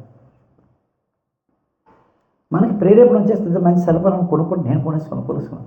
ఫోన్ చూసి ఇంకో ఫోన్ కొనుక్కోవాలి, బండి చూసి ఇంకో బండి కొనుక్కోవాలి, బట్టలు చూసి ఇంకో బట్టలు కొనుక్కోవాలి, కారు చూస్తే ఇంకో కారు కొనుక్కోవాలి. ఇలా ప్రేరేపణ వచ్చేస్తూ ఉంటాయి. అవసరమైతే కొనుక్కోవచ్చు, కానీ దేవుడి దగ్గరికి వచ్చి సతాయించడం చెయ్యకూడదు. నన్ను ఎందుకు దీవించలేదు, ఎందుకు ఆస్వాదించలేదు, నన్ను పట్టించుకోవాలి అంటే ప్రేమ లేదా? ఆ పాస్టర్ అంటే ప్రేమ, ఈ పాస్టర్ అంటే ప్రేమ. నేనేమో పరిచయం చేయట్లేదు, సేవ చేయట్లేదు, నాకెందుకు ఇటు బాధలు, ఇంకా దీంట్లో ఉంటారా, నాకేంటి ఇదంతా కూడా, ఒక బండి కూడా ఇవ్వలేవా అని అంటూ ఉంటే నువ్వు మృగంరా బాబా అంటాడు దేవుడు. నువ్వు దేవదూత కావాలని కోరుకుంటే నువ్వు మృగం అయిపోయి అంటాడు దేవుడు. ఏంటి మనుషులు దేవదూతలు అవ్వాలా, మృగాలు అవ్వాలా? హల్లెలూయా. హల్లెలూయా. ఏదో స్తుతించేస్తే దేవుడు కాదు. ఇలాంటి వ్యక్తిత్వాన్ని మనం ఏం చేయాలా? సంపాదించుకోవాలి. దేవుడిలో ఉన్నటువంటి ఉన్నతమైన వ్యక్తిత్వాన్ని మనం సంపాదించుకోవాలి. కాబట్టి ప్రభునందు ప్రియులారా, ఆశ్చర్యకరుడు, ఆలోచన కర్త, బలవంతుడైన దేవుడు బలశూరులుగా ఉండాలి. హల్లెలూయా. అందరూ కొంతమంది గుర్రములు బట్టి అతిశయిస్తారు. వాళ్ళ బలం గుర్రములు బట్టి, కొందరు రథములు బట్టి, కొందరు గుర్రములు బట్టి, కొంతమంది వారి ధాన్య ద్రాక్ష రసములు విస్తరించిన దాన్ని బట్టి అదే బలం. కులబలం, మత బలం ఒకడికి, కులబలం ఒకటి, డబ్బు బలం ఒకడికి. ఏమండి, ఇలాగా బ్యాంకులో బ్యాలెన్స్ ఉంది, డబ్బు ఉంది, 3 మంది ఉన్నారు, రకరకాల బలము కలిగినటువంటి వారు, అతిశయించే వారు ఉన్నారు. బైబిల్లో చెప్తున్నాడు, సూర్యుడు తన శౌర్యమును బట్టి, బలవంతుడు తన బలాన్ని బట్టి అతిశయించరాదు. ఏమండి, నీతి న్యాయములు చూపుతున్న యెహోవా యందే మనం అతిశయించాలి. హల్లెలూయా. బలవంతులుగా ఎక్కడ ఉండాలి? వాక్యాన్ని ఏం చేయాలా? ఆయన వాక్యము నెరవేర్చే బలసూరుడు. ఏమి నెరవేర్చాలి? బలవంతుడైన దేవుడి దగ్గర మనం ఎలా ఉండాలి? ఆయన వాక్యాన్ని నెరవేరిస్తే బలసూరులం అయిపోతాం, మనుషులు ఏమైపోతాం? దూతలం అయిపోతాం. హల్లెలూయా. రాయబడి ఉంది అక్కడ, చదవండి. వాక్యాన్ని నెరవేర్చాలి మనం. ఆయన ఆజ్ఞకు లోబడి ఆయన వాక్యము నెరవేర్చు బలసూరులారా ఆయనను సన్నుతించుడి. ఇది స్తుతి ఆరాధన. అది ఎలాంటి వాళ్ళ స్తుతి ఆరాధన? 2 రోజులు మనము న్యూ ఇయర్లోకి అడుగు పెట్టక ముందు స్తుతి చేత, ఆరాధన చేత మన హృదయాలు నింపబడి అలాగ మన నూతన సంవత్సరంలోనికి అడుగు పెట్టాలని దైవజనులు జోసెఫ్ దిలుపు గారు ఎంతో భారంతో ఇవన్నీ ఏర్పాటు చేశారు. అలాగ అడుగు పెట్టక మునుపు మనం ఎలా ఉండాలని దేవుడు కోరుకుంటున్నాడు? వాక్యాన్ని నెరవేర్చే ఆయన దూతలారా ఆయన వాక్యము నెరవేర్చే అంటే దూతలు. వాక్యం నెరవేరిస్తే ఏమైపోతాం? దూతలు అయిపోతాం. ఇంకా నెరవేరిస్తే దైవం అయిపోతాం. హల్లెలూయా. హల్లెలూయా. ఆ స్థితిలో మనము వాక్యాన్ని నెరవేర్చేటటువంటి స్థితి. వాక్యం అంటే అనంతమైనది, బోల్డ్ ఉన్నాయి. అవన్నీ కూడా మనం నెమ్మదిగా మనకున్న సిచ్యువేషన్స్ బట్టి, పరిస్థితులు బట్టి, ఆయన ఆజ్ఞలు, ఆయన వాక్యాన్ని మనం ఏం చేయాలి? నెరవేర్చేటటువంటి వారుగా, వినేవారుగా కాదు. వింటున్నాం కానీ ఎంతమంది నెరవేరుస్తున్నారు? విని కొట్టుకుపోతుంది. చాలామంది వాక్యం వింటున్నారు కానీ నెరవేర్చట్లేదు. వినేవారు ఎక్కువ మంది అయిపోయారు. కబీర్ రాసిన పత్రికలో చూడండి, ఒక మాట చదువుకుందాం. వినేవారుగా ఉండకండి. దేవుడు అక్కడ బలసూరులు ఎవడన్నాడు? వినేవారిని అన్నాడా? నెరవేర్చేవారిని అన్నాడా? నెరవేర్చేవారు. కబీరులకు రాసిన పత్రిక 2వ అధ్యాయము 1వ వచనం. కావున మనం వినిన సంగతులను విడిచిపెట్టి అది వినిన సంగతులు విడిచిపెడితే అవన్నీ ఏమైపోతాయి? వరదొస్తే ఎలా కొట్టుకుపోతాయో వందల వేల వర్తమానాలు మన హృదయములలో ఉండి ఏమైపోతున్నాయి? కొట్టుకుని పోతున్నాయి. విన్నారు కానీ ఏమైపోతుందండి? విడిచిపెట్టేస్తున్నారు. వినడం, విడిచిపెట్టడం. ఒక అతను అంటున్నారు, దేవుడు మనకి 2 చెవులు ఎందుకు ఇచ్చాడు తెలుసా? ఒక చెవితో వినాలంటే ఒక చెవితో విడిచిపెట్టేయాలంట. ఒకటి వినే చెవాట, రెండోది విడిచిపెట్టే చెవాట. అలా విడిచిపెట్టేటప్పుడు అవన్నీ ఏమైపోతాయి? కొట్టుకుపోతాయి. 4వ అధ్యాయం కబీర్ రాసిన పత్రిక 2వ వచనము. వారికి ప్రకటించబడినట్లు మనకోసం సువార్త ప్రకటింపబడినది. కానీ వారు వినిన వారితో విన్నారు కానీ వినిన వారితో కొంతమంది ఏం చేస్తారు? విశ్వాసము గలవారై గనుక విన్న వాక్యము నిష్ప్రయోజనం. విన్నారు కానీ నిష్ప్రయోజనం. కొంతమందికి వాక్యం ఏమైపోతుంది? కొట్టుకొని పోతుంది. మరి కొంతమంది హృదయాల్లో వాక్యము నిష్ప్రయోజనం అయిపోతుంది. మరి కొంతమంది హృదయాలలో వాక్యము కఠినత్వం, కఠినమైన మనసు కలిగి ఆ కఠినమైన మనసులో వాక్యాలు విత్తుతుంటే వెంటనే పక్షులు వచ్చి ఏం చేస్తున్నాయి? వాటిని ఎత్తుకొని పోతున్నాయి. కొట్టుకొని పోయేటటువంటి హృదయాలు, నిష్ప్రయోజనమైన హృదయాలు ఏమంటే పక్షులు వచ్చి వాక్య విత్తనాలు, అమూల్యమైన ముత్యము లాంటి వాక్య విత్తనాలు ఎత్తుకుపోయే హృదయాలు. మరికొంత హృదయాలేమో రాళ్ళు. వింటున్నారు, మొక్క వస్తుంది, పైకి లెగుస్తుంది, ఆ కిందన రాయి ఉంది, ఏం చేస్తుంది? అది ఎదగనివ్వకుండా అని చేస్తుంది. ఇంతే వచ్చింది, కొంచెం వచ్చింది అంతే, మొక్క ఎదగట్లా, అది అలా ఉండిపోతుంది. అలా వేరంతా అయిపోయి ఆఖరికి ఏమైపోతుంది? చనిపోతుంది. మరికొంతమంది ఇప్పుడు చెప్పుకున్నట్లుగా ఏలోక శ్రమలు, బాధలు, ఇబ్బందులు, ఇవన్నీ టెన్షన్లు పెట్టుకొని విన్న వాక్యం ఏమైపోతుంది? అణిచివేసేస్తున్నాయి. మూళ్ళు ఇహలోక విచారాలు, ఐకిక విచారాలు అణిచివేస్తాయి. ఇలాంటి హృదయాలు ఉన్నాయి. కానీ కొన్ని హృదయాలు ఉన్నాయి, కొన్ని హృదయాల్లో విత్తబడిన మాటలు 30 దంతులు, 60 దంతులు, 100 దంతులు. ఇది ఈ 30 దంతులు, 60 దంతులు, 100 దంతులుగా ఎవరైతే వాక్యాన్ని విని విడిచిపెట్టకుండా 30 దంతుల ఫలము, 60 దంతుల ఫలము, 100 దంతుల ఫలము ఫలిస్తారో వాళ్ళ కొరకు చెప్తున్నాడు దేవుడు. ఆయన దూతలారా ఆయన వాక్యము నెరవేర్చే బలశూరులారా. హల్లెలూయా. హల్లెలూయా. ఇంకా వెండమాలు ఎక్కువగా మళ్ళీ మనకి పరలోకంలోనే ఏమండి తీర్పులోకి వెళ్ళిపోతాం అన్నీ కూడా. కాబట్టి ప్రభునందు ప్రియులారా, బలవంతుడు దేవుడు, బలవంతుడైన దేవుడే. కానీ వాక్యాన్ని నెరవేర్చేవారు కూడా ఏమైపోతారు? బలశూరులు అయిపోతారు. అప్పుడు మనకు ఆ పేరు పెడతారు, బలశూరులారా అని. పరలోకంలో దేవుడు దేవదూతల ముందు మన గురించి చెప్పేటటువంటి బ్రతుకులు మనకు ఉండాలి. తర్వాత నిత్యుడగు తండ్రి, నిత్యుడగు తండ్రి, అదే ఆయన నిత్యుడండి. మనం ఎక్కడ నిత్యం అనుకోకండి, జాగ్రత్తగా ఆలకించండి. నిత్యుడగు తండ్రికి మనం పుట్టాము కాబట్టి నిత్య జీవము అనే బైబిల్లో మాట ఉంది కదా. ఆయనను ఎందరు అంగీకరించారు వారు నిత్య జీవము, నిత్య నిబంధన. విన్నారా? సమయం అయిపోతుంది, అన్నీ చెప్పలేము.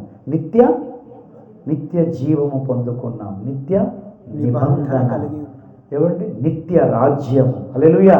హల్లెలూయా. నిత్య రాజ్యం, నిత్య మహిమ, ఇవన్నీ మనలో ఉన్నాయి. నాలో నిత్య ఏమండి నిబంధన, లేక నిత్య జీవం నాలో ఉంది, నిత్య నిబంధన నాలో ఉంది, నిత్య మహిమ ఉంది, నిత్య రాజ్యానికి వెళ్తాం. కాబట్టి మనము కూడా నిత్యులం. హల్లెలూయా. హల్లెలూయా. నిత్యుడకు తండ్రికి ఎలాంటి వాళ్ళు పుట్టారు?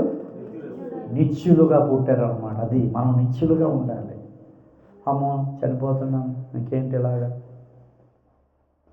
మనం ఒకవేళ చనిపోయే పరిస్థితి వచ్చి డాక్టర్ గారు అయిపోయిందండి అని, అమ్మో చనిపోతున్నారు అందరూ వచ్చారనుకోండి, భార్య పిల్లలు కుటుంబ సంఘం అందరూ వచ్చారనుకోండి, మనం ఏం చెప్పాలా?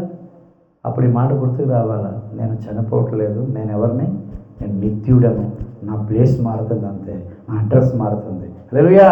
హల్లెలూయా. ఇక్కడ మీ మధ్యలో నుంచి కన్ను మూసిన తర్వాత ఎక్కడికి వెళ్తాను? ఇంకొక అడ్రస్లోకి వెళ్తాను. ప్రమోషన్ అది, భూలోకం నుంచి పరలోకం. ఈ స్థలం నుంచి ఆ స్థలంకి వెళ్తామండి అంతే. మరణం అంటే ఎందుకంత బెంగ? మరణం అమ్మ అమ్మ చచ్చిపోతాం చచ్చిపోతాం చచ్చిపోతాం, ఏంటి బెంగ? ఒక స్థలం నుంచి ఇంకొక స్థలానికి వెళతాం. ఎవరికి బెంగ? నరకంలోకి వెళ్ళేవాడికి బెంగ. వాడు ఎక్కడికి వెళ్ళిపోతాడు వాడికి తెలియదు. ఒక స్థలము నుంచి ఇంకొక స్థలం. ఇప్పుడు మీకు ఉద్యోగం ఎవరైనా చేశారనుకుంటే, ఇక్కడ బెంగళూరు నుంచి మీకు ₹1,00,000 కదా, ₹3,00,000 నెలకి ప్యాకేజ్తో మిమ్మల్ని అమెరికా పంపిస్తున్నామంటే మీరు వెళ్ళరా? అమెరికా ఎవరు వెళ్తారండి అమెరికా? బాబు ఇక్కడ ₹1,00,000 అక్కడ 5,00,000 అనేసరికి వారు ప్రకటించిన వెంటనే లంచం ఇచ్చాను, డబ్బులు ఇచ్చాను, ఉద్యోగం మీద మాకు ఇవ్వండి సార్, ఇవ్వండి, డబ్బులు ఖర్చు అయితే పెట్టుకుంటామంటారు. 1,00,000 నుంచి ఎక్కడికి వెళ్తాను? 5,00,000కి వెళ్ళినప్పుడు మీ మనసు ఎలా ఉంటుంది? ఏడుస్తారా? బాధపడతారా? ఆనందిస్తారా? మరి భూలోకం నుంచి పరలోకానికి వెళ్ళేటప్పటికి అది ప్రమోషన్ కదా.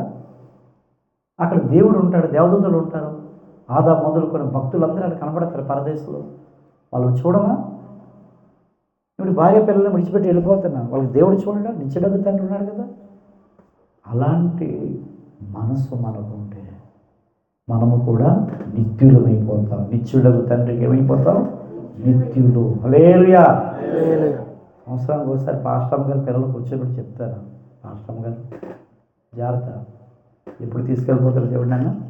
తీసుకెళ్ళిపోతారు. మీరు గట్టిగా ఆడకండి, కన్నీళ్ళు కార్చకండి, ప్లేస్ మారుతాను నేను, మళ్ళీ మీరు అక్కడికి వచ్చేయాలి, అక్కడికి ఇక్కడికంటే అక్కడ చాలా బాగుంటుంది అని సంవత్సరానికి ఒకసారి కూర్చోబెట్టి మాట్లాడతాను.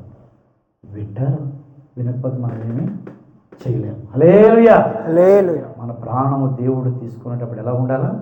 ఆనందము తర్పించాలి, సంతోషం తర్పించాలి. ఒక ప్రమోషన్ వచ్చిందన్నటువంటి ఎంజాయ్మెంట్ మనలో ఉండాలి. హల్లెలూయా. దేవుడు నాకు ప్రమోషన్ ఇస్తున్నాడు, నన్ను పిలుస్తున్నాను, నేను వెళ్ళిపోతున్నాను. అంతేగాని అయ్యో చచ్చిపోతాను మన డాక్టర్ గారు బతికించండి బతికించండి బతికించండి, అలాగున్నోళ్ళు నిత్యులు కాలేరు చెప్తున్నాను. అంత ధైర్యము, అంత సంతోషము, అంత సన్నిధి మనకు ఉండాలి. అయిపోయింది. నిత్యుడగు తండ్రి ఆయన మనం ఎలా ఉండాలి చెప్పండి? నిత్యులముగా నిత్యులము, యుగ యుగములు, యుగ యుగాంతములు వారు రాజ్యమును ఏం చేస్తారు? ఏలుతారు. ఏలుదురు. అది మన అడ్రస్. హల్లెలూయా. హల్లెలూయా. మన అడ్రస్ మరణం కాదు. మరణం అంటే సింపుల్గా ప్లేస్ మారుతున్నాం అంతే. మన అడ్రస్ యుగములు, యుగ యుగ యుగాంతములు వారు ఏలుదురు. కాబట్టి నిత్యులు మనము. అనేక మందికి అలాగా మనము ఉండాలి. ఆఖరికి సమాధానకర్తయ్యకు అధిపతి. పాస్కర్ మొత్తానికి ముగింపు మాటలకి వచ్చేసారండి బాబు, ముగింపు మాటలకి వచ్చేసారు. సమాధానకర్తయ్యకు అధిపతి. అధిపతి. నేను సమాధానకర్తయ్యకు అధిపతిని. ఇప్పుడు వాళ్ళు ఏం చేస్తున్నారు? భూలోకంలో ఆ పని అంతా వాళ్ళు చేస్తున్నారు. మనకొక శిశువు పుట్టాను, మనందరికీ కుమారుడు కుమార్తె అనుగ్రహించబడిన. వాళ్ళు ఏం చేస్తున్నారు? భూలోకంలో దూతలారా వెళ్ళారా? వెళ్ళామండి. ప్రార్థన చేస్తున్నారు, ఉపవాసాలు ఉంటున్నారు, సువార్త ప్రకటిస్తున్నారు. ప్రార్థన ద్వారా సమాధానం, ఉపవాసాల ద్వారా సమాధానం, సువార్త ప్రకటన ద్వారా సమాధానం, కుటుంబాల్లో సమాధానం. సమాధాన పరచువారు ధన్యులు, వారు దేవుని కుమారులు అనబడు. సమాధాన పరిచర్య దేవుడు మనకు అప్పగించాడన్నాడు పౌలు. ఓపెన్ మినిస్ట్రీస్కి ప్రపంచంలో అన్ని సంఘాలకి, అన్ని సంస్థలకి, మనకంటే ముందున్న గొప్ప గొప్ప సంస్థలకి ఆఖరిని వచ్చినటువంటి ఓపెన్ మినిస్ట్రీస్ తేడా ఏంటో తెలుసా? ఇదే తేడా. 2వ పత్రిక 5వ అధ్యాయం ముగించుకున్నారండి. 5వ అధ్యాయము 18వ వచనము. 2వ కొరింథీ 5వ అధ్యాయం. దేవుని వలనైనవి, సమస్తమును దేవుని వలనైనవి, ఆయన మనల్ని క్రీస్తు ద్వారా తనతో సమాధానపరచుకొని ఆ, ఆ సమాధానపరచు పరిచర్యను అది మాకు అనుగ్రహించాడు. ముందు మనలను సమాధానకర్తగా ఆయనతో ఏం చేసుకున్నాడు? ఆయన సమాధానపరచుకొని, నేను సమాధానకర్తనే కాదు, ఆ పరిచర్యను నేను మీకు అప్పగించి నేను వెళుతున్నాను. నా తర్వాత ఈ భూలోకం అంతటిని కూడా అలాగే మీరు సమాధాన పరచండి. క్రైస్తవేతరులను నాతో సమాధానపరచండి. క్రైస్తవులు దుర్బోధుల్లో, అబద్ధ బోధల్లో, మానవ కల్పిత బోధల్లో, అనేక రకాలైనటువంటి ఇజబేలు బోధలు, బిలాము బోధలు, నికోలైత బోధలు నిండిపోయారు. వారిని కూడా మీరేం చేయాలి? అపోస్తుల బోధలో తీసుకుని వచ్చి వారికి సమాధాన ఆ పరిచర్య నీకు అప్పగించాను. ఈ పరిచర్య పేతురుకు లేదు, శిష్యులకు లేదు, ఎవ్వరికి లేదు. ఇంతమందిని ఎవరికి అప్పగించాడు దేవుడు? పౌలు ఒక్కడికే ఆ మాట చెప్పగలిగాడు. హల్లెలూయా. ఈ దినాలలో, ఆ దినాల్లో పౌలు పరిచర్య, ఈ దినాల్లో ఓపిరి గారి పరిచర్య, అది దేవుడు ప్రవక్త ద్వారా మనకు అప్పగించాడు. ఓపిరి మినిస్ట్రీస్లో సంఘంలో ఉన్నవారు అంత ధన్యులు, అంత భాగ్యవంతులు, అంత అదృష్టవంతులు. హల్లెలూయా, హల్లెలూయా. ఈ సంఘానికి ఉన్న వేరు సంఘాల కంటే మీ సంఘ విశేషం ఏంటి? వేరు మినిస్ట్రీల కన్నా మీ మినిస్ట్రీ విశేషం ఏంటి? సమాధాన పరిచర్య కలిగిన వారు. వేరే సంఘాలు, అన్ని ప్రపంచంలో అన్ని సంఘాలు ఆశ్చర్యపడాడు హల్లెలూయా, ఆలోచన కలుగుతా హల్లెలూయా, నిత్యుడుగుతాడు హల్లెలూయా, ఏమండి? తర్వాత సమాధానకర్త హల్లెలూయా అని అంటూ ఉంటాయి. అగాపే సంఘం అలా కదండి. పరలోకంలో దేవుడు హల్లెలూయా హల్లెలూయా హల్లెలూయా అని మా గురించి చెప్పాలి. అది ఈ సంఘం తాలూకా స్పెషాలిటీ. హల్లెలూయా హల్లెలూయా. అందరూ భూలోక క్రిస్మస్ మంది. పరలోక అది ఓపెన్ మినిస్ట్రీ సంఘాలకి ఇక్కడ బోధకి అంత తేడా ఉంటుంది. భూమికి ఆకాశంకి ఉన్నంత తేడా. అందుకే ఈ సంఘం నుంచి ఏదైనా సరే ఎప్పుడు ఎవరు దూరమో చిన్న చిన్న గొడవలు, ఇష్యూస్, మధ్య మధ్యలో ఇలాంటి డిస్టర్బెన్స్ వస్తూ ఉంటాయి. ఏ కుటుంబంలో రావా? మీ కుటుంబంలో ఎప్పుడు కూడా చిన్న గొడవ జరగలేదా? మమ్మీ డాడీకి జరగలేదా? మీకు మమ్మీ డాడీకి జరగలేదా? మమ్మీ డాడీని, కుటుంబాన్ని, అన్నదమ్ములు విడిచి వెళ్ళిపోతారా? కుటుంబంలో అయితే అడ్జస్ట్, మా మమ్మీ మా డాడీ అంటే అంటారు, కొడతారు. మా మమ్మీ కదా కొట్టింది, మా డాడీ కొట్టింది, మా తమ్ముడే కదా, మా అన్నయ్య కదా అన్నారు అని ఎలా అడ్జస్ట్ అయిపోతారు. అంతకంటే గొప్ప బంధము సంఘ బంధం. హల్లెలూయా, హల్లెలూయా. అర్థమైందా?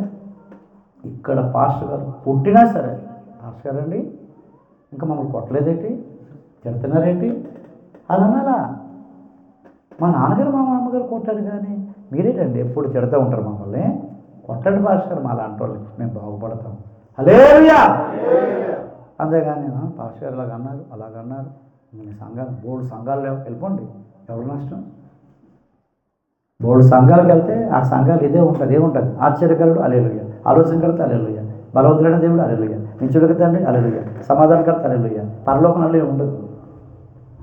అగాపే సంఘాలు వస్తే ఉంటే చిన్న ఇష్యూస్ అయినా, విభేదాలు వచ్చినా, చిన్న చిన్న మనస్పర్ధాలు వచ్చినా, మా పాస్టర్ గారు కదా, మా మమ్మీ డాడీ కదా అని ఎలాగ అడ్జస్ట్ అవుతున్నాం, మా ఫ్యామిలీ కదా అని ఈ సంఘాలు అడ్జస్ట్ అయినటువంటి వారు నమ్మకముగా ముగింపు వరకు ఉన్నవారు ధన్యులు. హల్లెలూయా. ఎలాంటి ఆశీర్వాదం ఉండదు తెలుసు? సంఘానికి వస్తే పరలోకంలో దేవుడు చెప్తాడు, మనకు శిశువు పుట్టేను, మనకు కుమారులు కుమార్తెలు అనుగ్రహించబడిన వారి మీద ఏముంది? రాజ్యభారం ఉంది. వారు ఆశ్చర్యకరులు, ఆలోచన కర్తలు, బలశూరుల వాళ్ళు, నిత్యుల వారు, సమాధాన పరిచయం చేసేవారు అని మనకి దేవుడు పేరు పెడతారు. ఆ పేరే ఆఖరిగా చూడండి ప్రకటన గ్రంథంలో చెప్పి ముగించేస్తాను నేను. ప్రకటన గ్రంథం అక్కడ యెషయా గ్రంథంలో దేవుడికి పేరు, ప్రకటన గ్రంథంలో మనకు పేరు. హల్లెలూయా. 3వ అధ్యాయం చూడండి, 12వ వచనము. 3:12 జయించు వారిని నా దేవుని ఆలయంలో స్తంభముగా చేసెదను. ఉమ్. అందులో నుండి వాడు ఆ. ఇక మీదట ఎన్నటికీ వెలుపలికి పోడు. మరియు నా దేవుని పేరును నా దేవుని పేరు అంటే, నా దేవుడి పేరు అంటే ఎవరికి పెడతాడు? ఇది ఫిలదెల్ఫియాలో ఉన్న సంఘానికి వచ్చిన అదృష్టం అండి. ఫిలదెల్ఫియాలోకి వెళ్తే మనం బయటికి రాలేమనుకోండి. ఫిలదెల్ఫియాలో ఉన్న 7 సంఘాలలో ఒక ప్రత్యేకమైనటువంటిది ఫిలదెల్ఫియా సంఘం. అదే అగాపే సంఘము. హల్లెలూయా, హల్లెలూయా.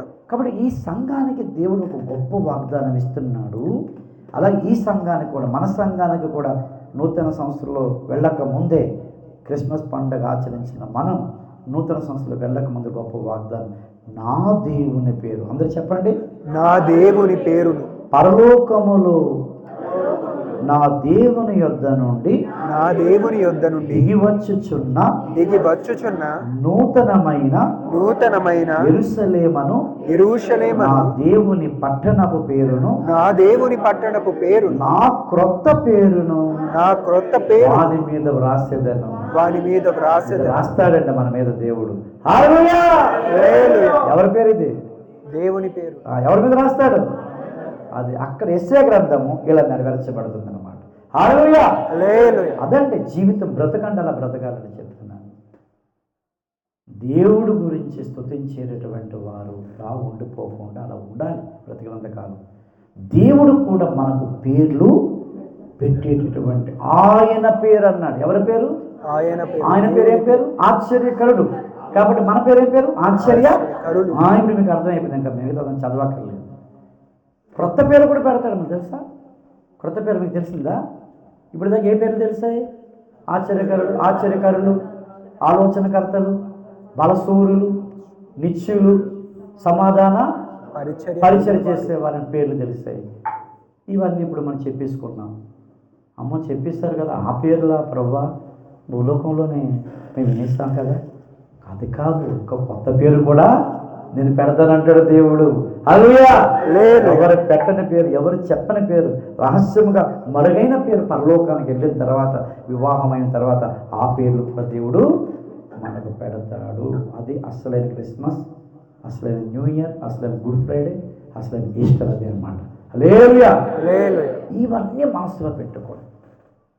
ఇంత ప్రణాళిక, ఇంత సంకల్పం, ఇంత చిత్తము, ఈ యొక్క నిరుపేదలమైన ఎన్నికలైన వారు తృణీకరించబడిన నీచులు అసహ్యులకి అంత గొప్ప ధన్యత.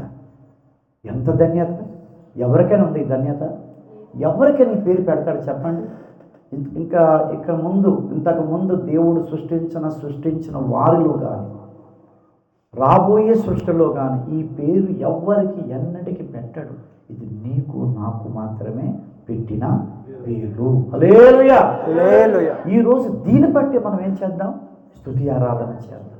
ఆశ్చర్యకరులుగా నువ్వు చేస్తున్నావు తండ్రి, నీకు వందనాలు తండ్రి. ఆలోచనకర్తలుగా చేస్తున్నావు, నీకు వందనాలు ప్రభువా. తర్వాత బలశూరులుగా మమ్మల్ని చేస్తున్నావు, నీకు వందనాలు. నిత్యులుగా చేస్తున్నావు, నీకు వందనాలు. సమాధాన పరిచర్యను మాకు అప్పగించి సమాధాన పరిచేవారుగా చేస్తున్నాం. నీ రాజ్య భారం మా మీద ఉంచావు తండ్రి. నీ పేరు పెట్టావు, నీకు వందనాలు. దేవుని పట్టణంలో పేరు పెడుతున్నావు, కొత్త పేరు కూడా పెట్టబోతున్నావు అని హృదయపూర్వకంగా అన్ని మర్చిపోయి అన్ని విడిచిపెట్టి అద్భుతమైన స్తుతి ఆరాధన ఇక్కడ జరగాలి. అటు కృప దేవుడు మనందరూ దయచేయనుగాక. ఆమేన్. రండి ప్రార్థన చేసుకుందాం. చిన్న ప్రార్థన ఒకటి చేసిన తర్వాత మనం స్తుతి ఆరాధనలో కొనసాగుదాం. ఒకరు ప్రార్థన చేయండి. ఇక్కడ స్థానిక సంఘంలో ఉన్నవారు ఎత్తబడిన మాటలు అందరి హృదయాల్లోకి వెళ్ళినట్లుగా